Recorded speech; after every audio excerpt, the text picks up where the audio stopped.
সামনেই আসছে শীত, আর শীতের সময় হাঁসের মাংসের সাথে নানা রকম পিঠা থেকে শুরু করে চালের রুটিও কিন্তু একদম জমে যায়। তো আমি আজকে আপনাদের জন্য শেয়ার করব হাঁসের মাংস কিভাবে আপনারা রান্না করলে সবচেয়ে মজার লাগবে। আসসালামু আলাইকুম, আমি মেঘলাস কিচেন থেকে আবারও স্বাগতম জানাচ্ছি আরেকটি নতুন রেসিপি নিয়ে, আর তা হলো হাঁসের মাংস নারকেল দুধ দিয়ে।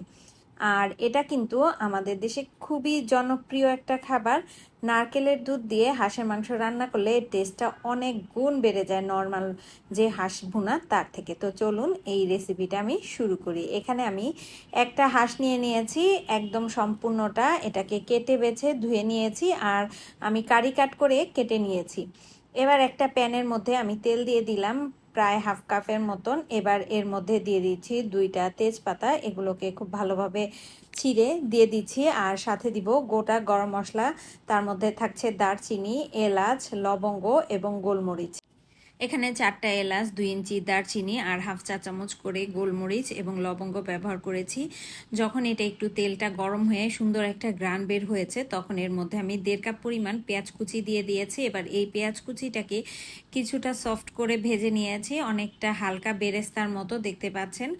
এই পর্যায়ে আমি এর মধ্যে গুঁড়া মশলা অ্যাড করছি। এখানে আমি 1.5 টেবিল চামচ পরিমাণ লাল মরিচের গুঁড়া, 1 টেবিল চামচ পরিমাণ হলুদের গুঁড়া, 1 চা চামচ পরিমাণ ধনিয়া, 1 চা চামচ পরিমাণ জিরা আর 1 চা চামচ পরিমাণ গরম মশলা দিয়েছি।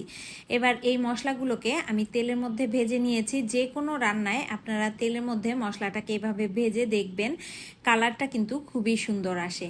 এবার এর মধ্যে আমি 1 টেবিল চামচ পরিমাণ আদা বাটা, 1 টেবিল চামচ পরিমাণ রসুন বাটা একত্র করে আমি সেটা দিয়ে দিয়েছি। এবার এটাকেও তেলের মধ্যে কিছুটা সময় ভেজে এর মধ্যে আমি হাফ কাপ পরিমাণ পানি দিয়ে মশলাটাকে কষিয়ে নিব, যাতে করে মশলাটা পুড়ে না যায়।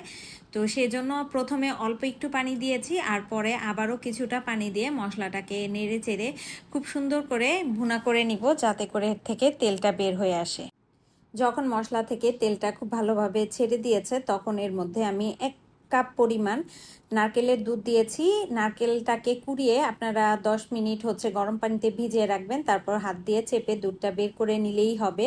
তো সেই দুধটাই এখানে ব্যবহার করেছি, তবে আমি ব্যবহার করেছি ক্যানের দুধ। আপনারা চাইলে ক্যান কিনতে পাওয়া যায়, যে কোনো সুপার শপ কিংবা বড় মশলার দোকানে পেয়ে যাবেন। তো সেই ক্যান থেকে ব্যবহার করতে পারেন ঝামেলা এড়াতে। আর এর মধ্যে 1.5 টেবিল চামচ পরিমাণ লবণ ব্যবহার করেছি। এবার এই মশলাটাকেও খুব ভালোভাবে কষিয়ে নিয়েছি। যখন সুন্দরভাবে কষে তেলটা ভেসে উঠেছে, তখন আমি এই মাংসটুকু সম্পূর্ণটা এর মধ্যে দিয়ে দিব। এতে করে যত মশলার ফ্লেভার আছে এবং নারকেলের দুধের যে ফ্লেভার, সেটাও কিন্তু এই হাঁসের মধ্যে খুব ভালোভাবে ঢুকে যাবে। এবার এটাকে নেড়ে চেড়ে ভালোভাবে ঢাকনা দিয়ে আমি কষতে দিব, যতক্ষণ না পর্যন্ত খুব সুন্দরভাবে কষে আসছে। আর ততক্ষণ পর্যন্ত ঢাকনা দিয়ে রান্না করেছি। আবার ঢাকনাটা খুলে মাঝে মাঝে এটাকে একটু নেড়ে চেড়ে দিয়েছি, এতে করে উপর এবং নিচে সমানভাবে মশলাগুলো মাংসের সাথে মিক্স হয়ে যাবে। দেখতে পাচ্ছেন খুব সুন্দরভাবে নেড়ে চেড়ে আমি আবারও ঢাকনা দিয়ে রান্না করে নিচ্ছি। এবার প্রায় 10-15 মিনিটের মতো মিডিয়াম লো আছে আমি রান্না করার পরে দেখতে পাচ্ছেন মাংস থেকে যথেষ্ট পরিমাণ পানি বের হয়েছে। আমি এই পর্যায়ে কিন্তু এখনও কোনো পানি ব্যবহার করিনি। এই পানির মধ্যেই হাঁসটাকে আমি ভুনা করে নিয়েছি, আর যতক্ষণ না পর্যন্ত এরকম তেল ছেড়ে আসছে ততক্ষণ পর্যন্ত রান্না করেছি। দেখতে পাচ্ছেন এই মাংস থেকেও কিন্তু যথেষ্ট পরিমাণ তেল ছেড়েছে। তো এর মধ্যে এবার আমি গরম পানি ব্যবহার করছি পরিমাণ মতো, প্রায় 3 কাপের মতন গরম পানি আমি এর মধ্যে দিয়ে দিয়েছি, যাতে করে মাংসটা ভালোভাবে সেদ্ধ হয়ে যায়। হাঁস যদি বড় সাইজের হয়, সেক্ষেত্রে কিন্তু হাঁসটা সিদ্ধ হতে কিছুটা সময় লাগে, সেজন্যই পানিটা দিয়ে ঢাকনা দিয়ে প্রায় আমি আরও 15-20 মিনিটের মতন লো আঁচে রান্না করেছি।